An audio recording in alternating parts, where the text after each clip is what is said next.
श्री गुरुदेव दत्त, श्री स्वामी समर्थ. आपण आज जाणून घेणार आहोत की इच्छाशक्तीच्या जोरावर तुम्ही कुठली गोष्ट साध्य करू शकता का, तुमच्या विचारांच्या जोरावरती. त्यालाच आपण मॅनिफेस्टेशन म्हणतात.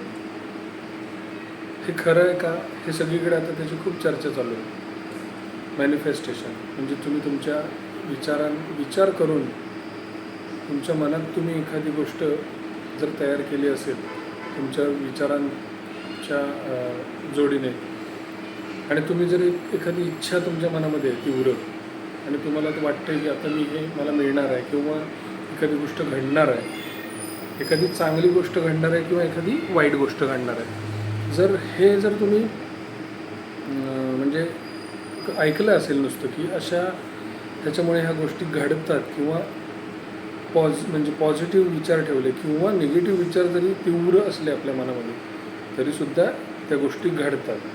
ह्यालाच बोलतात मॅनिफेस्टेशन. तर हे खरं आहे का? तर अगदी खरं आहे. हे 100% खरं आहे.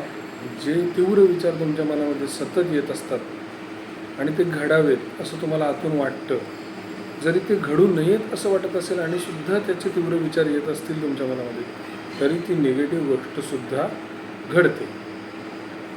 तर मग हे खरं असेल तर तुम्ही निगेटिव्ह गोष्टींचा विचार करण्यापेक्षा जर पॉझिटिव्ह गोष्टींचा विचार जास्त चांगला केला, तुम्ही खूप केला, तर तुमच्या बाबतीत सगळ्या गोष्टी घडतील.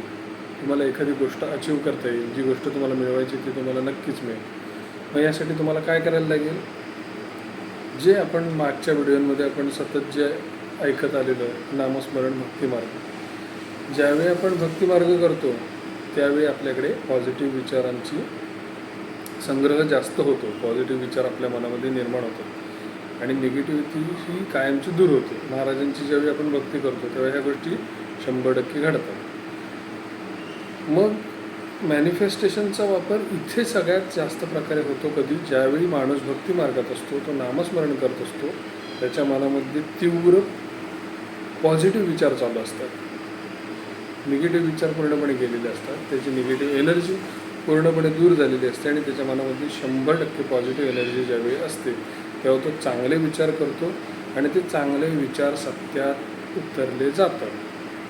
ज्यावेळी तुम्ही मनातनं आपण ठरवतो की बाबा मला एखादी गोष्ट हवी आहे आणि त्या गोष्टीविषयी आपण सतत विचार करत असतो, ही गोष्ट आता मला मिळणार आहे, मला ही मिळणारच आहे, त्यावेळी ती सत्यात उतरते आणि ती घडायला सुरुवात होते. घटना हळूहळू. हे कधी होतं? भक्तिमार्गातूनच हे होतं. आता तुम्ही मला सांगा, एखादा भक्तिमार्ग करत नसेल माणूस, जो लोकांचा वाईट विचार करत असेल, तो सतत निगेटिव्ह राहत असेल, त्याची सतत भांडणं होत असतील इतरांबरोबर, तर अशा माणसाच्या मनामध्ये कसले विचार असणार आहेत? वाईट. मग तो दुसऱ्याचं निगेटिव्ह चिंतन करत असतो मनामध्ये. त्याचं वाईट कसं होईल, त्याचं वाईट कसं होईल. मग ती निगेटिव्हिटी त्याच्या मनामध्ये तयार होते. मग त्या गोष्टीसुद्धा घडतात, बरोबर. मग आपल्याला काय करायचं असेल तर, आणि लक्षात घ्या, निगेटिव्ह माणसाचं एक असतं की तो स्वतःविषयी पण निगेटिव्ह विचार करायला लागतो की ह्यानं काहीतरी माझं वाईट केलं असेल, त्यानं माझं हे असं केलं असेल. ते दुसऱ्याने केलेलं नसतं पण ते त्याच्या बाबतीत घडायला सुरुवात होते. बरोबर बोलतोय ना मी? हे तुम्हाला पटलं असेल. पण ह्याच्याही पुढचं, जो भक्तिमार्गात माणूस आहे, जो चांगले विचार करतो, जो पॉझिटिव्ह राहतो, त्याच्या बाबतीमध्ये मॅनिफेस्टेशन हे 100% काम करतं. आणि तो जे पॉझिटिव्ह विचार, आता ह्याच्यासाठी काय करायला लागेल तुम्हाला? ध्यानधारणा केली पाहिजे. रोज सकाळी 10 मिनटं फक्त शांत डोळे मिटून, शांत डोळे मिटून असं बसायचं आहे जमिनीवरती.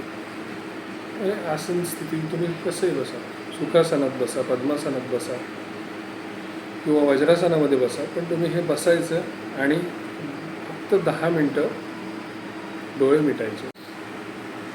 10 मिनटं डोळे मिटल्यानंतर तुम्ही कोणताही विचार मनामध्ये जो येईल तो म्हणजे येऊन द्यायचा. तो विचार, जे काय मनात विचार येत असतील ते सगळे येऊन द्यायचे.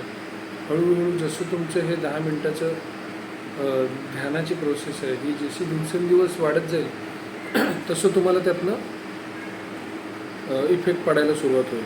सकाळ संध्याकाळ हे दोन्ही वेळ करायचं. 10-10 मिनटं फक्त शांत डोळे मिटून बसायचं. हे जेव्हा तुम्ही करायला लागाल तेव्हा तुम्हालाच कळायला लागेल की ह्या 10 मिनटामध्ये काय होत असतं. कदाचित तुमचं वेळ वाढत जाईल नंतर 10 मिनटाची 15 मिनटं 20 मिनटं हे अशी वाढत जातील. आणि हे ज्यावेळी तुम्ही ध्यान करता त्याचा प्रचंड फायदा होतो तुम्हाला. डेली लाईफमध्ये भरपूर फायदा होतो. म्हणजे सकाळी आणि संध्याकाळी दोन्ही वेळ करायचा.